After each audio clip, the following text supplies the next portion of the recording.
Meu nome é Elza Martins, tenho 67 anos e nunca pensei que chegaria o dia em que contaria essa história. Mas aqui estou, sentada na minha cozinha, olhando para a mesa onde tantas vezes servi o café da manhã pro meu Ricardo, e preciso dividir com vocês o que aconteceu no que deveria ter sido o dia mais feliz do ano. Moro aqui no Jardim das Acácias, em Campinas, numa casinha simples que construí com meu falecido marido Celso. Ele era pedreiro, mas tinha alma de poeta. Sempre dizia que cada tijolo que assentávamos era um verso de amor, cada parede erguida era uma estrofe da nossa história. Celso partiu cedo demais, quando Ricardo tinha apenas 12 anos, vítima de um infarto fulminante no canteiro de obras. Desde então, foi só eu e meu menino contra o mundo. Criei Ricardo sozinha, trabalhando como costureira até os dedos ficarem calejados e as costas doloridas. Economizei cada centavo para que ele pudesse estudar, ter uma vida melhor que a nossa. Quando ele se formou em administração e conseguiu um emprego numa empresa grande, meu coração transbordou de orgulho. Meu filho havia vencido na vida.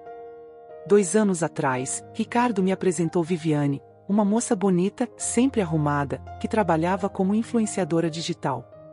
Confesso que no começo não entendi muito bem o que era isso, mas ela explicou que ganhava dinheiro postando fotos e vídeos na internet. Achei estranho, mas os tempos são outros, né?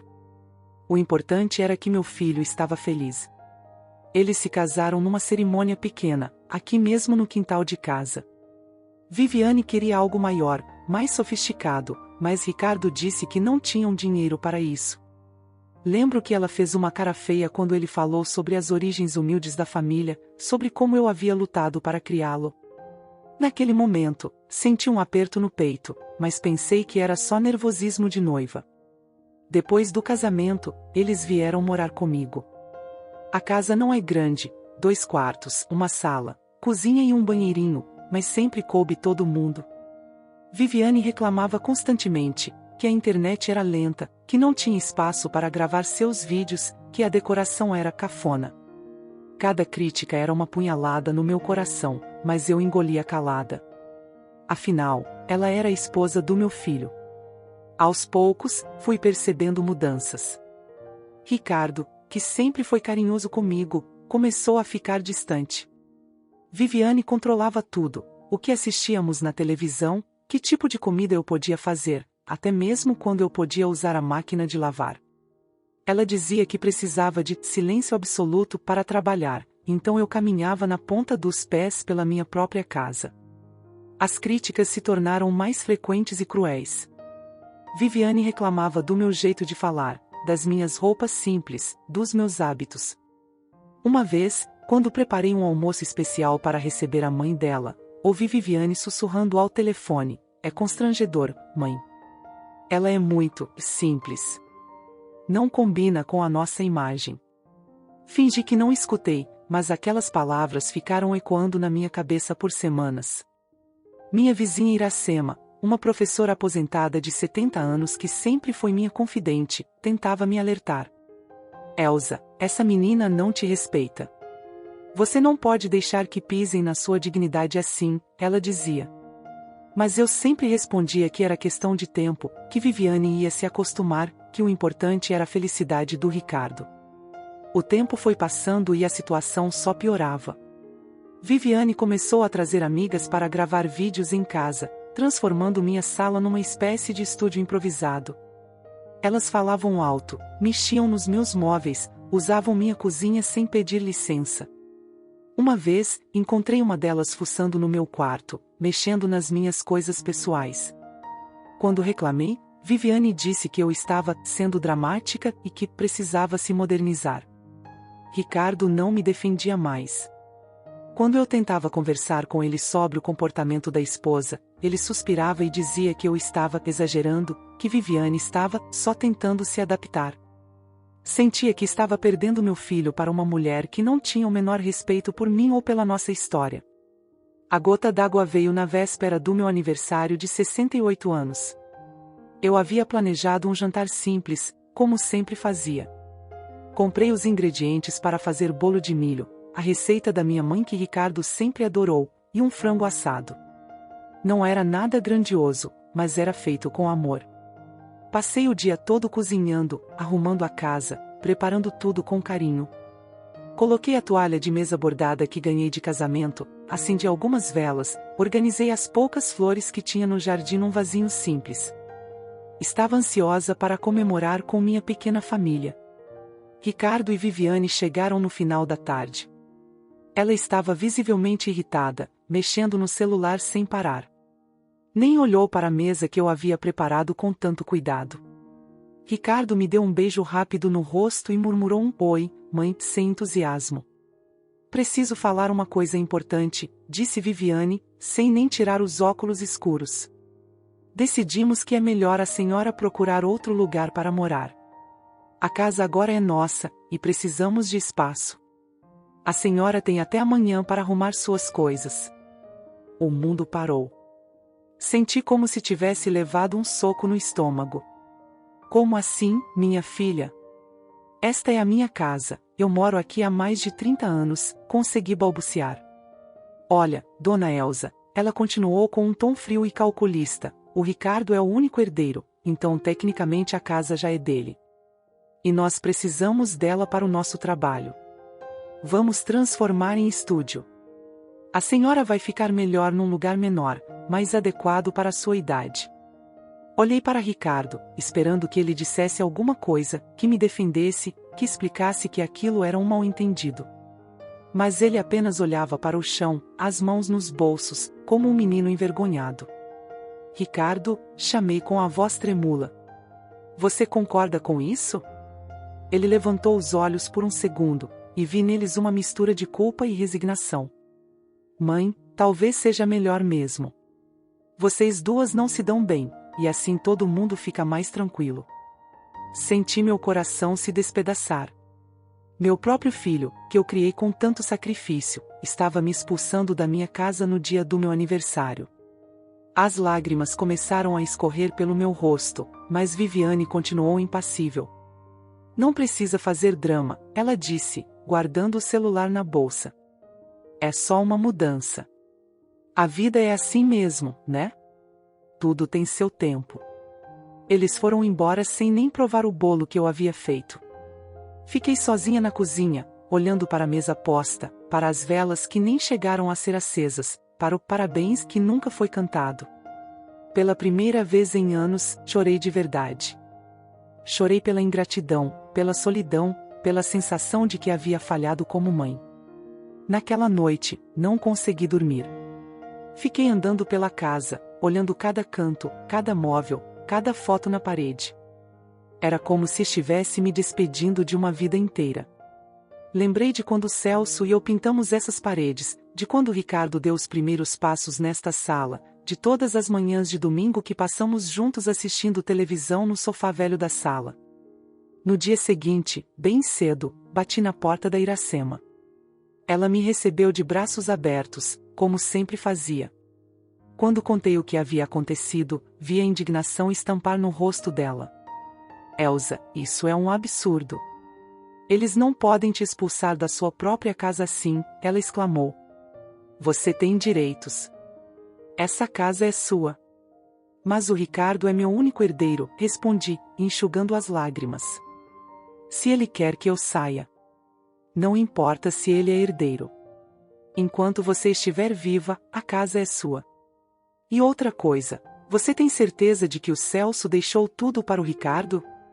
Você já viu o testamento? A pergunta da Iracema me fez parar. Na verdade, eu nunca havia visto testamento nenhum. Quando o Celso morreu, estava tão devastada que Ricardo, mesmo sendo menor de idade, cuidou de todos os papéis com a ajuda de um advogado. Eu apenas assinei onde me mandaram assinar. Vamos na sua casa buscar os documentos, disse Iracema com determinação. Preciso ver isso com meus próprios olhos. Voltamos para casa e encontramos Ricardo e Viviane já mexendo nas minhas coisas. Ela estava separando meus pertences em caixas, decidindo o que eu podia levar e o que deveria ficar. Meus livros de receita, minhas fotos de família, até mesmo o retrato de casamento com Celso estavam sendo selecionados. O que vocês estão fazendo? Perguntei, sentindo uma mistura de raiva e desespero. Organizando suas coisas, respondeu Viviane sem levantar os olhos. Você não vai precisar de tudo isso no seu novo lar. Iracema se adiantou. Onde estão os documentos da casa? O testamento do Celso? Ricardo ficou visivelmente nervoso. Que testamento? Meu pai não deixou testamento. Todo mundo deixa testamento, Ricardo, insistiu Iracema. Principalmente quando tem propriedades e família para deixar. Fomos até o meu quarto e comecei a procurar na cômoda onde guardava os papéis importantes. No fundo da gaveta, dentro de uma pasta velha, encontrei documentos que não via há anos. E lá estava, o testamento de Celso, datado de 2 meses antes da sua morte. Com as mãos tremendo, comecei a ler. As primeiras linhas já me deixaram em choque. Deixo todos os meus bens, incluindo a casa localizada na Rua das Flores 247, integralmente para minha esposa Elza Martins, para que ela tenha segurança e dignidade pelo resto da vida.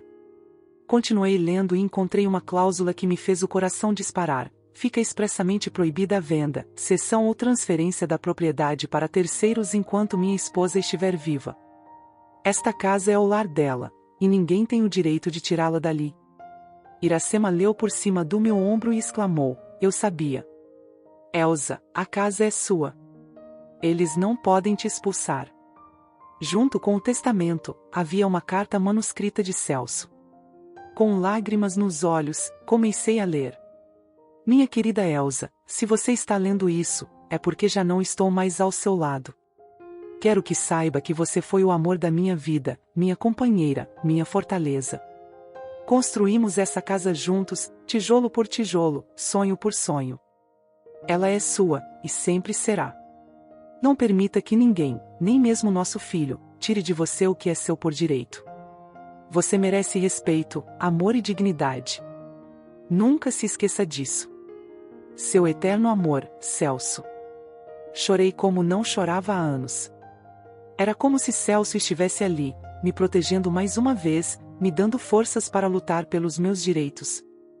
Iracema me abraçou e disse: agora vamos mostrar para esses dois quem realmente manda nesta casa. Voltamos para a sala onde Ricardo e Viviane continuavam mexendo nas minhas coisas.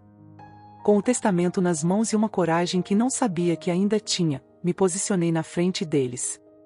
Parem de mexer nas minhas coisas, disse com voz firme.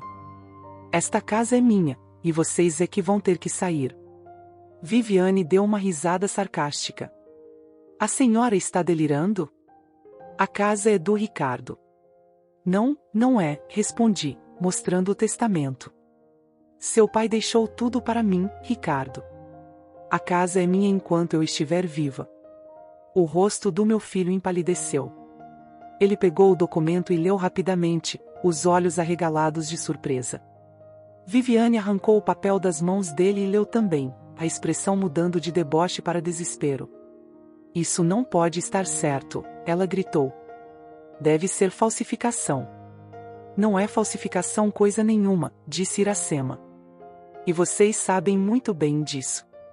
Agora saiam da casa da Elza antes que chamemos a polícia. Viviane ficou furiosa. Começou a gritar, dizendo que eu era uma velha manipuladora e que não ia aceitar aquilo. Ricardo tentava acalmá-la, mas ela estava fora de si. Foi então que Iracema sugeriu que procurássemos um advogado para esclarecer definitivamente a situação. Vou ligar para a doutora Patrícia Nogueira, disse Iracema. Ela é defensora pública, especialista em direito de família. Vai saber nos orientar direitinho. No dia seguinte, fomos ao escritório da doutora Patrícia. Ela era uma mulher de uns 40 anos, séria mas gentil, que nos recebeu com atenção. Analisou o testamento cuidadosamente e confirmou que o documento era válido e estava registrado em cartório.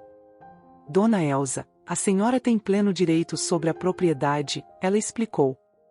Seu marido foi muito sábio ao incluir essa cláusula de proteção. É comum em famílias onde há receio de que o cônjuge sobrevivente seja prejudicado pelos herdeiros. Mas a doutora Patrícia descobriu algo ainda mais grave. Ao verificar minha documentação bancária, encontrou movimentações suspeitas na conta que eu mantinha em conjunto com Ricardo. Nos últimos 6 meses, haviam sido feitas várias transferências para a conta de Viviane, sempre em valores que não chamassem atenção isoladamente, mas que somados chegavam a quase 15 mil reais. Isso é muito sério, Dona Elsa, disse a doutora. Essas transferências foram feitas sem seu conhecimento ou autorização. Senti o mundo girar. Eu não sabia de nada disso. Ricardo tem acesso à minha conta porque eu pedi para ele me ajudar com as coisas do banco, já que não entendo muito de internet. Isso configura apropriação indébita, explicou a advogada. Vamos precisar tomar medidas legais imediatas. Voltei para casa acompanhada da doutora Patrícia e de Iracema. Meu coração batia forte, mas pela primeira vez em meses sentia que tinha alguém do meu lado. Encontramos Ricardo sozinho na sala, mexendo no computador. Ricardo, precisamos conversar, disse a doutora Patrícia, apresentando-se. Sou advogada da sua mãe e descobrimos algumas irregularidades que precisam ser esclarecidas. Meu filho ficou pálido quando a doutora mostrou os extratos bancários com as transferências não autorizadas. Ele tentou explicar que Viviane havia pedido o dinheiro emprestado e que iam devolver, mas a advogada foi clara. Sem autorização por escrito da titular da conta, aquilo era crime. Onde está sua esposa? Perguntou a doutora Patrícia. Ela foi para a casa da mãe dela, respondeu Ricardo, visivelmente nervoso. Disse que ia ficar lá até resolvermos essa situação. Pois bem, vocês têm 48 horas para devolver integralmente o valor apropriado e desocupar esta casa, disse a advogada. Caso contrário, vamos entrar com ação criminal e civil. Depois que a doutora Patrícia foi embora, fiquei sozinha com Ricardo. Era a primeira vez em meses que conversávamos sem a presença de Viviane, e pude ver no rosto do meu filho o peso da culpa e da vergonha. Mãe, eu não queria que chegasse a esse ponto, ele disse, com os olhos marejados. A Viviane disse que era só temporário, que quando o canal dela decolasse, a gente devolveria tudo. Ricardo, como você pôde fazer isso comigo? Perguntei, sentindo uma mistura de dor e decepção. Eu confiei em você. Te criei sozinha, me sacrifiquei para que você tivesse uma vida melhor, e você me rouba? Eu sei que errei, mãe. Mas a Viviane, ela tem sonhos grandes, quer crescer na internet, e eu só queria ajudar ela a realizar esses sonhos. E os meus sonhos, Ricardo? E o meu direito de viver com dignidade na minha própria casa? Isso não importa? Ele não soube o que responder. Ficamos em silêncio por alguns minutos, o peso de tantos anos de relacionamento conturbado pairando entre nós. Sua esposa me humilhou, me desrespeitou, e você deixou, continuei. Ela me tratou como se eu fosse um estorvo, como se eu não tivesse valor nenhum. E você concordou com tudo. Mãe, eu. Não, Ricardo. Agora é minha vez de falar. Durante anos eu me calei, engoli sapos, aceitei desaforos porque achava que era isso que uma mãe deveria fazer. Mas seu pai deixou uma carta para mim, e nela ele me lembra que eu mereço respeito e dignidade. E é isso que vou exigir de agora em diante. Naquela noite, Ricardo ligou para Viviane e contou sobre o testamento e a descoberta das transferências bancárias. Pude ouvir os gritos dela do outro lado da linha. Ela voltou no dia seguinte, acompanhada da mãe, uma mulher elegante que me olhava com desprezo mal disfarçado. Dona Elsa, disse a mãe de Viviane, a senhora não acha que está exagerando? São família, essas coisas se resolvem conversando. Conversando, respondi, sentindo uma força nova crescer dentro de mim. Sua filha me expulsou da minha casa no dia do meu aniversário. Me roubou, me humilhou, me desrespeitou. E a senhora acha que isso se resolve conversando? Viviane tentou uma última cartada. Começou a chorar, dizendo que estava arrependida, que tinha agido por impulso, que me respeitava muito. Mas eu já não era mais a mesma mulher de uma semana atrás. Viviane, você teve meses para me tratar com respeito e escolheu me humilhar. Agora é tarde demais para lágrimas de crocodilo. A doutora Patrícia chegou no horário combinado, acompanhada de um oficial de justiça. Eles trouxeram a documentação necessária para formalizar minha posse da casa e a notificação para que Ricardo e Viviane devolvessem o dinheiro roubado. As transferências bancárias não autorizadas totalizam R$ 14.750, disse a advogada. Vocês têm 72 horas para efetuar a devolução integral, com correção, ou enfrentarão processo criminal. Viviane tentou argumentar que o dinheiro havia sido investido no canal dela e que não tinha como devolver tudo de uma vez. Mas a doutora Patrícia foi inflexível: crime é crime, independente do destino dado ao dinheiro. E quanto à casa, continuou a advogada, vocês têm 24 horas para retirar seus pertences. A partir de amanhã, qualquer permanência no imóvel será considerada invasão. O oficial de justiça entregou os documentos e explicou as consequências legais caso as determinações não fossem cumpridas. Ricardo assinava os papéis com as mãos tremendo, enquanto Viviane chorava e dizia que aquilo ia arruinar a carreira dela. Deveria ter pensado nisso antes de roubar uma idosa, disse Iracema, que havia acompanhado todo o processo. Naquela tarde, enquanto eles faziam as malas, fiquei no quintal regando as plantas que Celso havia plantado anos atrás. Era estranho ver meu filho carregando caixas para fora de casa, mas ao mesmo tempo sentia um alívio imenso. Era como se um peso gigantesco tivesse saído dos meus ombros. Viviane passou por mim carregando uma mala e não resistiu a um último ataque. A senhora vai ficar sozinha nesta casa velha, sem ninguém para cuidar da senhora. Vai ver como é bom ser independente. Olhei para ela com uma calma que me surpreendeu e respondi: prefiro ficar sozinha com dignidade do que acompanhada por quem não me respeita. Ricardo se aproximou na hora de ir embora. Estava visivelmente abalado e tentou me abraçar, mas eu me afastei. Mãe, eu sei que errei muito. Espero que um dia você possa me perdoar. Ricardo, você sempre será meu filho e eu sempre vou te amar. Mas respeito se conquista, não se herda. Quando você aprender a me tratar com a dignidade que mereço, poderemos conversar sobre perdão. Eles foram embora no final da tarde. A casa ficou em silêncio, mas era um silêncio diferente. Não era mais o silêncio pesado da opressão, mas o silêncio tranquilo de quem finalmente pode respirar em paz. Naquela primeira noite sozinha, depois de tanto tempo, caminhei pela casa sentindo cada cômodo de uma forma diferente. Era como se estivesse redescobrindo meu próprio lar. Fui até o quarto e abri a gaveta onde guardava as cartas de Celso. Reli cada palavra que ele havia escrito, e pela primeira vez em anos, senti que estava honrando sua memória ao defender minha dignidade. Nos dias seguintes, Ricardo cumpriu a determinação judicial e devolveu todo o dinheiro que havia sido transferido indevidamente.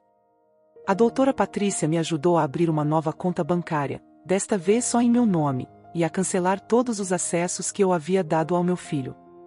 Dona Elsa, disse a advogada durante nossa última reunião, a senhora tomou uma decisão corajosa. Muitas mulheres da sua idade não teriam força para enfrentar a própria família assim. Doutora, eu demorei 67 anos para aprender que amor próprio não é egoísmo, respondi. Meu marido sempre me dizia que eu era forte, mas eu só descobri isso agora. Iracema se tornou minha companheira de todas as horas. Tomávamos café juntas todas as manhãs, e ela me ajudou a planejar o que fazer com minha nova liberdade.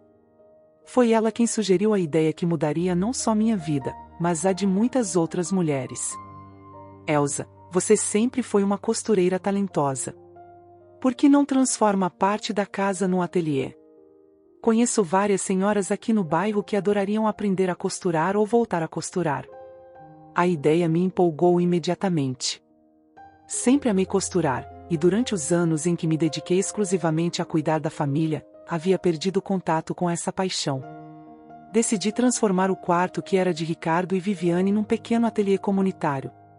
Usei parte do dinheiro que eles devolveram para comprar máquinas de costura usadas, tecidos, linhas e outros materiais. Iracema me ajudou a espalhar a notícia pelo bairro, e logo começaram a aparecer interessadas. A primeira foi Dona Mercedes, uma viúva de 72 anos que morava sozinha e passava os dias assistindo televisão. Sempre quis aprender a costurar, ela me disse, mas meu marido achava que era perda de tempo. Depois veio Conceição, de 58 anos, que havia perdido o emprego numa fábrica e estava desesperada para encontrar uma forma de ganhar dinheiro. Minha avó me ensinou alguns pontos quando eu era criança, mas nunca levei a sério, ela contou. Em poucas semanas, eu tinha um grupo de 8 mulheres que se reuniam 3 vezes por semana no meu ateliê.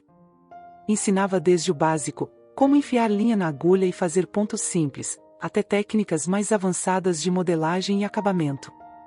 O que começou como aulas de costura se transformou em algo muito maior. Aquelas mulheres, assim como eu, carregavam histórias de sacrifício, de silenciamento, de sonhos adiados.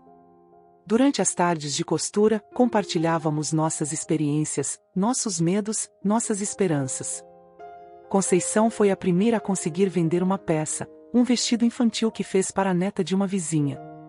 O orgulho no rosto dela quando recebeu os primeiros R$ 50 me lembrou da sensação que tive quando vendi minha primeira peça, há mais de 40 anos. Dona Elza, ela disse com lágrimas nos olhos, fazia tanto tempo que eu não me sentia útil, que não me sentia capaz de alguma coisa. Dona Mercedes descobriu um talento especial para bordados e começou a personalizar toalhas e lençóis para as vizinhas.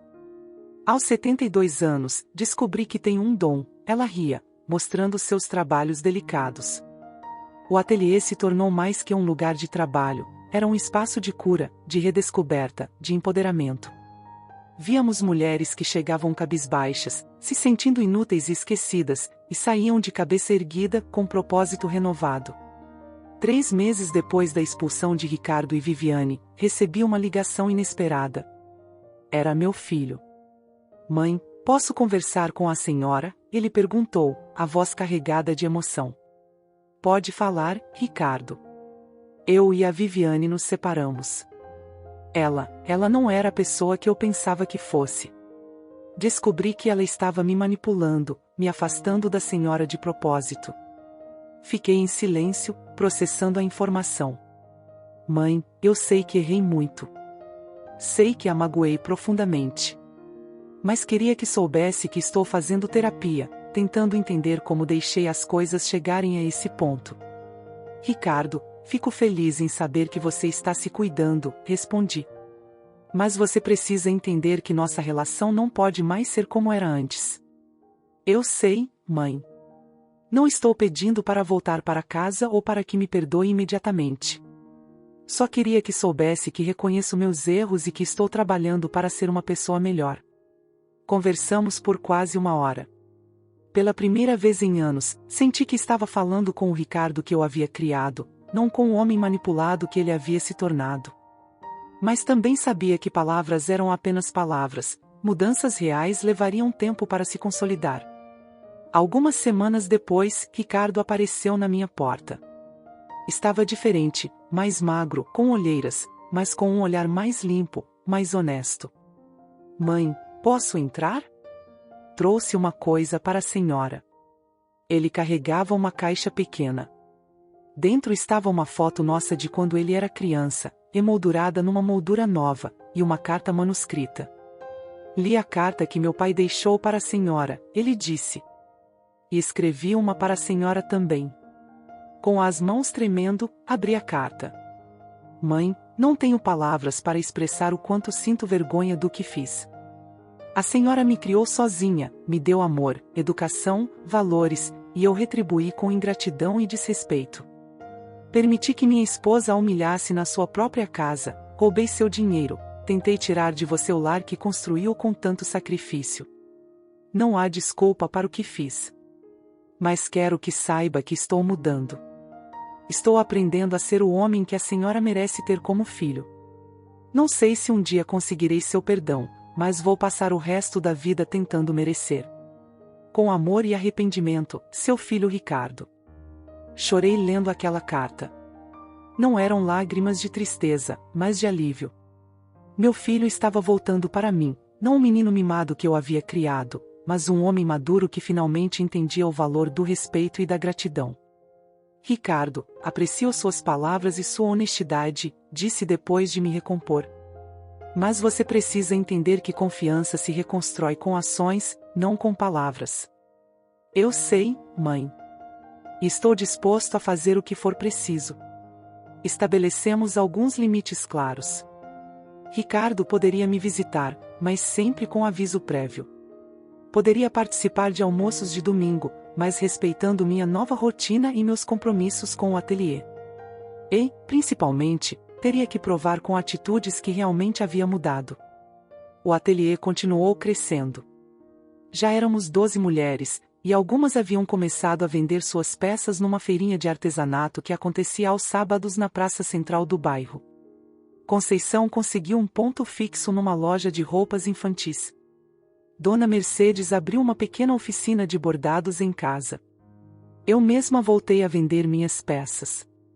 Especializei-me em roupas para mulheres maduras, vestidos elegantes mas confortáveis, blusas que valorizavam o corpo sem esconder a personalidade. Minhas clientes eram mulheres como eu, que haviam passado anos se vestindo apenas para agradar outros e agora queriam se vestir para si mesmas. Um ano depois daquele aniversário fatídico, decidi fazer uma festa. Não para comemorar a idade, mas para celebrar meu renascimento. Convidei todas as mulheres do ateliê, Iracema, a doutora Patrícia, e sim, também Ricardo. A mesa estava farta, bolo de milho, a mesma receita de sempre, frango assado, saladas, doces caseiros. Mas desta vez, as velas foram acesas, o parabéns foi cantado, e eu soprei as velas fazendo um pedido, que todas as mulheres encontrassem a coragem de dizer basta quando necessário. Durante a festa, olhei ao redor e vi rostos sorridentes, mulheres empoderadas, amigas verdadeiras.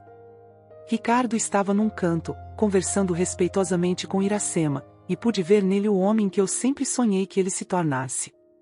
Dona Elsa, disse Conceição, levantando um copo de refrigerante, quero fazer um brinde. A mulher que nos ensinou que nunca é tarde para recomeçar, que dignidade não tem idade, e que o amor próprio é o mais importante de todos os amores.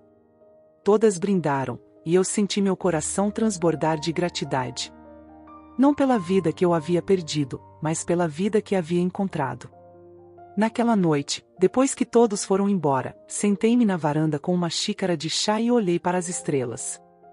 Celso sempre dizia que cada estrela era um sonho realizado.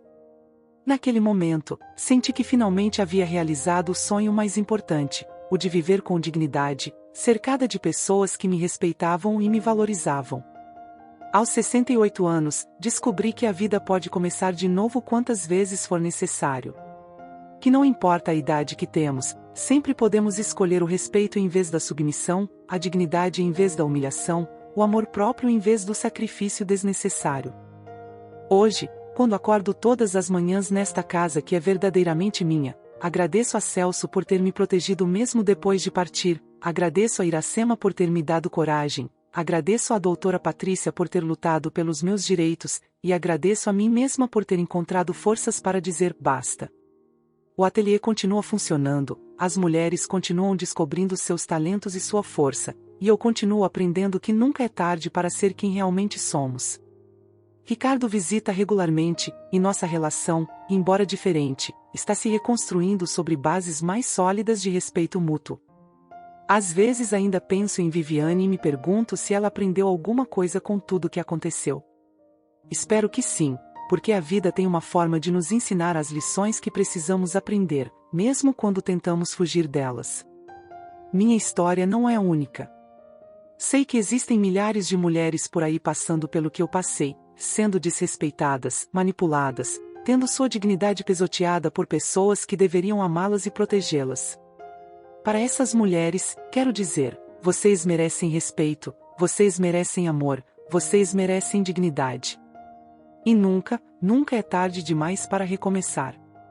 A vida me ensinou que o amor verdadeiro não diminui nossa luz, ele a faz brilhar mais forte. E que às vezes, para salvar um relacionamento, precisamos ter coragem de perdê-lo primeiro. Hoje, quando corto o primeiro pedaço do bolo, não mais no dia do meu aniversário, mas no dia em que escolhi renascer, celebro não apenas mais um ano de vida, mas uma vida inteira de possibilidades que ainda estão por vir. Se essa história tocou seu coração, deixe seu like, se inscreva no canal e comente aqui embaixo. Sua mensagem pode iluminar o dia de alguém.